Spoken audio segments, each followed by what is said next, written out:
सुनो, एक पल के लिए बाकी सब कुछ बंद कर दो और सिर्फ सुनो। क्या तुम इसे महसूस कर सकते हो? यह एक गूंज है, एक कंपन हर तरफ से आता हुआ, एक दबाव। यह भीड़ का विशाल अदृश्य वन है। यह उन लोगों की भीड़ नहीं है जिन्हें तुम देख सकते हो। यह विचारों की, उम्मीदों की, परंपराओं की भीड़ है। यह चीजें जैसी होती हैं कि कुचल देने वाले गुरुत्वाकर्षण का भार है।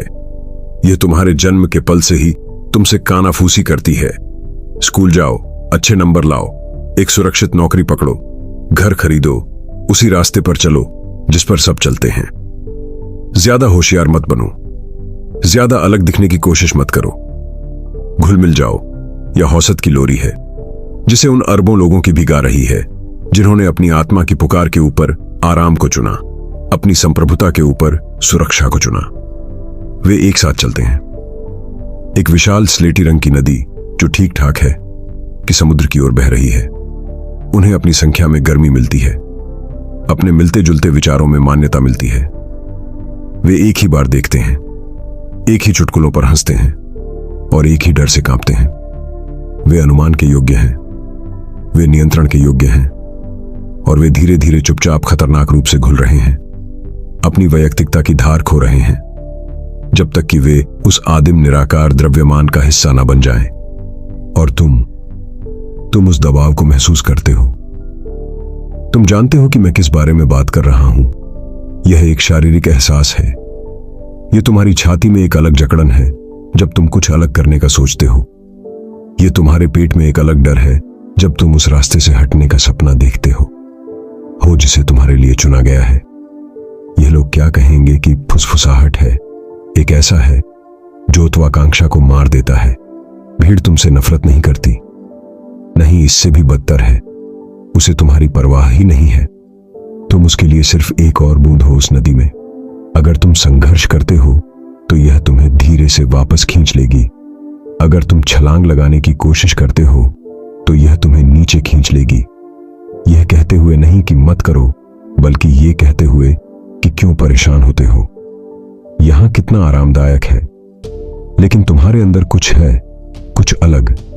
एक चिंगारी जो उस लैटीपन में घुलने से इनकार करती है, एक आवाज जो उस बी के शोर के बीच भी चीखती है, एक हिस्सा जो जानता है कि तुम यहां घुलने के लिए नहीं बल्कि खड़े होने के लिए पैदा हुए हो।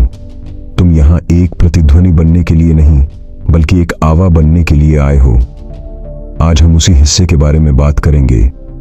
हम उस शक्ति के बारे में बात करेंगे जो तुम्हें उस नदी में एक बूंद से एक चट्टान में बदल सकती है। एक ऐसी चट्टान जिसके इला औसत की लहरें टकराकर टूट जाती हैं। यह अडिग होने की कला है। यह सिर्फ इद्दी होना नहीं है, यह सिर्फ ममूत होना नहीं है। यह अपने मूल के साथ, अपनी सच्चाई के साथ, अपने उद्देश्य के साथ इतना गहरा जुड़ जाना है कि बाहरी दुनिया का शोर और दबाव प्रासंगिक हो जाए। यह एक ऐसी आंतरिक स्थिति बनाना है जो बाहरी परिस्थितियों से प्रभावित ना हो। यह आसान रास्ता नहीं है, यह आराम का रास्ता नहीं है। यह एक ऐसा रास्ता है जिसके लिए तुम्हें उस भीड़ की गर्मजोशी को छोड़ना होगा और जानबूझकर एकांत की ठंड को चुनना होगा, क्योंकि महानता भी में नहीं गगी जाती, यह हमेशा एकांत में गगी जाती है। यह वह जगह है जहां तुम बुद्ध से मिलते हो, वह जगह जहां तुम तय करते हो कि तुम कौन हो बजाय इसके कि दुनिया तुम्हें बताए कि तुम्हें कौन होना चाहिए। तो सवाल यह है, क्या तुम उस लेटी नदी में घुल जाना चाहते हो या क्या तुम उस चट्टान की तरह खड़े होने के लिए तैयार हो? क्या तुम उस शोर का हिस्सा बनना चाहते हो या तुम उस खामोशी को सुनने के लिए तैयार हो जहां तुम्हारी असली आवाज रहती है? यह यात्रा बाहर से शुरू नहीं होती, यह तुम्हारे अंदर बहुत गहरे में शुरू होती है। यह उस जगह से शुरू होती है जिसे तुम अपना दिमाग कहते हो। तुम्हारा दिमाग एक युद्ध का मैदान है और अभी उस पर भी निभा कर रखा है। उनके विचार, उनके डर, उनकी सीमाएं, वे तुम्हारे दिमाग की दीवारों पर पोस्टर की तरह चिपके हुए हैं। वे तुम्हारे अपने विचार होने का नाटक करते हैं, लेकिन वे नहीं हैं। वे उधार लिए गए हैं। वे सेकंड हैंड विश्वास हैं। एग बनने का पहला दम है अपने दिमाग की संप्रभुता का दावा करना, यह घोषणा करना कि यह मीन तुम्हारी है और केवल तुम ही तय करोगे कि यहां क्या उगेगा। यह एक मानसिक क्रांति है। तुम्हें एक गेटकीपर बनना होगा जो हर आने जाने वाले विचार पर सवाल उठाए। जब कोई विचार तुम्हारे दिमाग में आए, मैं यह नहीं कर सकता, रुको, उससे पूछो, क्या यह सच में मेरा विचार है या यह उन लोगों की आवा है जिन्होंने कभी कोशिश ही नहीं की।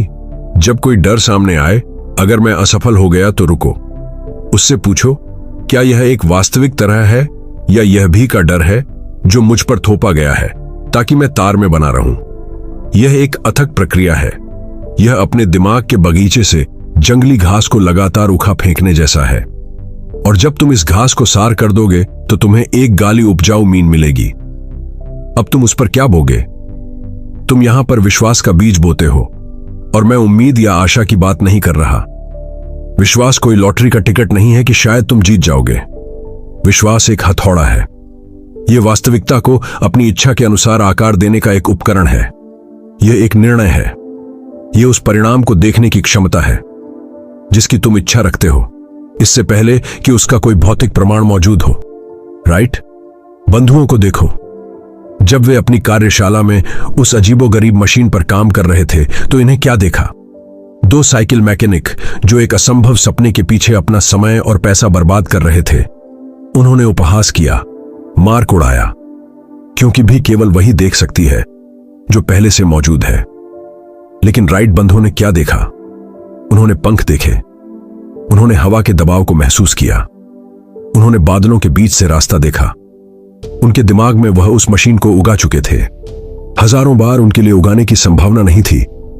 यह एक ऐसी हित थी जो अभी तक प्रकट नहीं हुई थी। उनका विश्वास भी किराए पर आधारित नहीं था। यह उनकी अपनी दृष्टि पर, उनके अपने संकल्प पर आधारित था। यही अज्ञ विश्वास है। यह बाहर से मान्यता नहीं मांगता, यह अपनी ऊर्जा अंदर से खींचता है। यह विश्वास कैसे पैदा होता है? यह ऑटो सजेशन, आत्म सुझाव की प्रक्रिया से पैदा होता है। यह अपने दिमाग को जानबूझकर लगातार उस सच्चाई से भरने की प्रक्रिया है जिसे तुम बनाना चाहते हो। यह सिर्फ सकारात्मक सोचना नहीं है, यह अपने पूरे अस्तित्व को, अपनी हर कोशिका को एक एकल अटूट विश्वास के साथ संतृप्त करना है। तो तुम्हारा विश्वास क्या है? वह एक अटल विश्वास क्या है जिसे तुम अपने दिमाग की मीन में बोना चाहते हो? मैं अपनी इसका निर्माता हूं। मेरे अंदर हर चुनौती से पार पाने की शक्ति है। ब्रह्मांड मेरी सफलता के लिए षड्यंत्र कर रहा है। एक विचार चुनो, एक विश्वास, और उसे अपना मंत्र बना लो। उसे लिखो, उसे सुबह सबसे पहले और रात को आखिरी बार पढ़ो।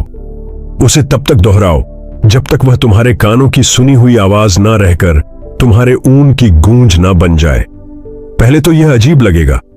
तुम्हारा तार्किक मन जो भी के नियमों से प्रशिक्षित है विद्रोह करेगा। वह कहेगा, यह बकवास है, उसे कहने दो, तुम्हें उससे लड़ना नहीं है, तुम्हें बस बीज को पानी देते रहना है। धीरे धीरे वह विश्वास तुम्हारे चेतन मन से रिसकर तुम्हारे अवचेतन मन में समा जाएगा, और तुम्हारा अवचेतन मन वह तुम्हारी इच्छा और वास्तविकता के बीच का पुल है। जब वह किसी विश्वास को स्वीकार कर लेता है तो वह उसे सच करने के लिए हर संभव तरीके से काम करता है। वह तुम्हें ऐसे विचार देगा, ऐसे लोगों से मिलाएगा और ऐसी परिस्थितियां पैदा करेगा जो तुम्हारे विश्वास के साथ संरेखित हों। यह जादू नहीं है, यह तुम्हारे दिमाग का विज्ञान है। भी अपने दिमाग को बाहरी दुनिया की राय से नियंत्रित होने देती है। एक व्यक्ति अपने दिमाग को अपनी चुनी हुई मान्यताओं से नियंत्रित करता है, लेकिन सिर्फ एक ममूद दियार और एक अटूट विश्वासी काजी नहीं है। एक चट्टान को सिर्फ ममूत नहीं होना चाहिए, उसे एक जगह पर स्थिर भी होना चाहिए। उसे एक लंगर की जरूरत होती है, और वह लंगर है। तुम्हारा उद्देश्य, तुम्हारा मकसद भी बहती है, क्योंकि उसका कोई मकसद नहीं होता। वह उस दिशा में जाती है जहां हवा उसे ले जाती है, जहां ढलान उसे ले जाती है। उसका कोई नक्शा नहीं होता, कोई ध्रुव तारा नहीं होता। इसलिए उसे नियंत्रित करना, उसे भटकाना इतना आसान होता है। एक अडिग व्यक्ति अपनी जगह पर खा रहता है क्योंकि वह किसी छी के लिए खा होता है। उसके पास एक क्यों होता है, एक निश्चित प्रमुख उद्देश्य, एक ऐसा कारण जो उसकी हर सांस, हर एक्शन को अर्थ देता है। यह उद्देश्य तुम्हारा क्यों है? यह वह ईंधन है जो तुम्हारे विश्वास की आग को जलाए रखता है। जब संदेह की बारिश होती है और आलोचना के तूफान आते हैं, तो यही उद्देश्य तुम्हें गर्म रखता है। तुम्हारा उद्देश्य क्या है? और मैं नौकरी या करियर की बात नहीं कर रहा, मैं उस गहरी रूहानी पुकार की बात कर रहा हूं। वह क्या चीज है जिसे करने के लिए तुम इस धरती पर आए हो? वह कौन सा प्रभाव है जो तुम पीछे छोड़ना चाहते हो? वह कौन सी समस्या है जिसे हल करने के लिए तुम पैदा हुए हो? यह एक बड़ा सवाल है और इसका जवाब तुम्हें भी में नहीं मिलेगा। इसका जवाब तुम्हें खामोशी में, एकांत में, अपने भीतर गहराई से झोंकने पर मिलेगा। शायद तुम्हारा उद्देश्य कला के माध्यम से सुंदरता बनाना है। शायद यह दूसरों को सिखाना और सशक्त बनाना है। शायद यह एक ऐसा व्यवसाय बनाना है जो लोगों के जीवन को आसान बनाए। शायद यह बस एक बेहतर यादा जागरूक इंसान बनना है। जो भी हो उसे ढूंढो, और एक बार जब तुम उसे ढूंढ लो तो उसे एक कागज के टुक पर लिखो। उसे जितना हो सके उतना स्पष्ट रूप से लिखो। अपने उद्देश्य का एक बयान तैयार करो। उदाहरण के लिए, मेरा जीवन का उद्देश्य अपनी आवाह और कला का उपयोग करके उन लोगों को आशा और शक्ति देना है जो खोया हुआ महसूस करते हैं। जब तुम इसे लिखते हो तो कुछ शक्तिशाली होता है। तुम एक स्पष्ट भावना को एक ठोस रूप देते हो। तुम अपने अवचेतन मन को एक स्पष्ट निर्देश देते हो। तुम ब्रह्मांड को एक संकेत भेजते हो कि तुम अब सिर बहा नहीं रहे हो, तुम अब नेविगेट कर रहे हो। यह उद्देश्य तुम्हारा व्यक्तिगत ध्रुव तारा बन जाता है। जब दुनिया तुम्हें हर अलग अलग दिशाओं में खींचने की कोशिश करती है, तुम अपने उद्देश्य को देखते हो। जब लोग तुम्हारी पसंद पर सवाल उठाते हैं, तुम अपने उद्देश्य को देखते हो। जब तुम थक जाते हो और हार मानने का मन करता है, तुम अपने उद्देश्य को देखते हो। यह तुम्हें केंद्रित रखता है, यह तुम्हें अनुशासित रखता है, यह तुम्हें याद दिलाता है कि तुम जो कर रहे हो वह क्यों मायने रखता है। एंड्रयू कार्नेगी सिर्फ स्टील नहीं बना रहे थे, वे एक औद्योगिक साम्राज्य का निर्माण कर रहे थे जो राष्ट्रों को जुएगा। उनका उद्देश्य स्टील से कहीं ज्यादा बड़ा था। थॉमस एडिसन सिर्फ एक बल्ब नहीं बना रहे थे, वे दुनिया को अंधेरे से बाहर ला रहे थे। उनका उद्देश्य उस छोटे से कांच के गोले से कहीं ज्यादा बड़ा था। एक उद्देश्य के बिना तुम्हारा विश्वास अंधा है और तुम्हारा दिमाग दिशाहीन है। तुम्हारा उद्देश्य तुम्हारे विश्वास को दिशा देता है और तुम्हारे दिमाग को एक मिशन देता है। यह वह गोंद है जो तुम्हारी एकता को एक साथ जोता है। अब तुम्हारे पास एक फौलादी दिमाग है, एक अटूट विश्वास है और एक क्रिस्टल क्लियर उद्देश्य है। तुमने उद को अंदर से बाहर तक फिर से घा है। तुम अब उस भी से बिल्कुल अलग दिखते हो। तुम्हारी चाल में एक अलग अलग आत्मविश्वास है, तुम्हारी आंखों में एक अलग चमक है, तुम्हारी बातों में एक अलग वन है। तुम अब हवा में बहने वाला पत्ता नहीं हो, तुम एक गहरे ज्वाले पे हो। लेकिन एक आखिरी सबसे महत्वपूर्ण टोका बाकी है, वह वातावरण जिसमें यह पेय सबसे अच्छा फलता फूलता है। वह एकांत खामोशी भी आमोशी से डरती है। वह इसे शोर से, मनोरंजन से, विकर्षणों से भर देती है, क्योंकि आमोशी में उन्हें उद का सामना करना पड़ता है। वह उन सभी सवालों और असुरक्षाओं का सामना करना पड़ता है जिन्हें वे नगरंधा करने की कोशिश कर रहे हैं। लेकिन एक व्यक्ति के लिए एकांत एक अभयारण्य है। यह एक प्रयोगशाला है। यह वह जगह है जहां वे रिचार्ज होते हैं, जहां वे सोचते हैं, जहां वे अपनी अगली चाल की योजना बनाते हैं। यह वह आमोशी है जहां तुम अपनी अंतरात्मा की आवाज सुन सकते हो। यह वह खामोशी है जहां तुम्हारे सबसे अच्छे विचार पैदा होते हैं।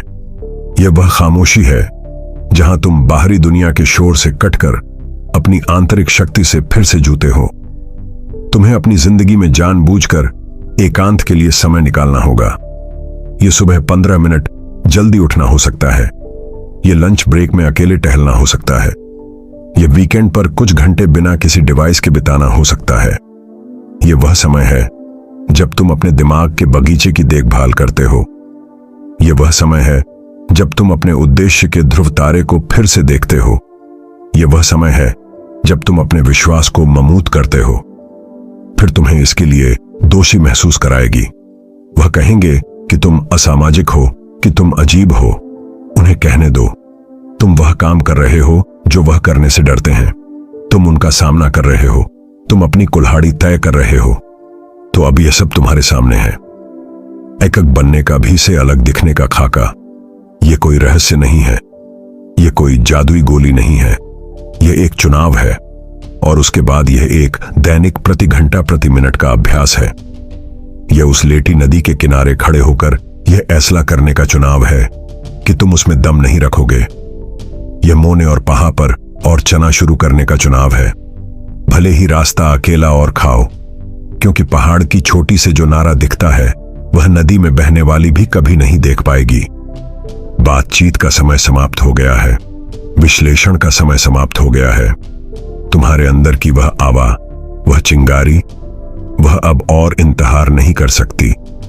उसे तुम्हारी जरूरत है, उसे तुम्हारी जरूरत है कि तुम उस पर दाम लगाओ। उसे तुम्हारी जरूरत है कि तुम उसकी गातिर लो। आज पहला दम उठाओ, उस एक विचार को चुनो जो भी कहा है और उसे अपने दिमाग से निकाल फेंको। उस एक विश्वास को चुनो जो तुम्हारा है और उसे और से बोलो। कागज का वह टुकड़ा लो और अपने उद्देश्य की पहली पंक्ति लिखो। वह एक अनुशासित काम करो जिसे तुम टाल रहे हो। भी को देखो, उसे अच्छी तरह से देखो और फिर मुड़ जाओ और चलना शुरू करो। एक बनो। यह रास्ता लंबा है, यह एक दैनिक अभ्यास है। अगर आप इस रास्ते पर एक साथी, एक मार्गदर्शक चाहते हैं, अगर आप ऐसी और आवाहें सुनना चाहते हैं जो आपको आपकी आंतरिक शक्ति और आपके असली मकसद की याद दिलाएं, तो इस सफर में हमारे साथ शामिल हो। इस चैनल को सब्सक्राइब करें और उस बेल आइकॉन फंस को दबाएं ताकि इस अकेले रास्ते पर आप कभी भी अकेले ना चलें।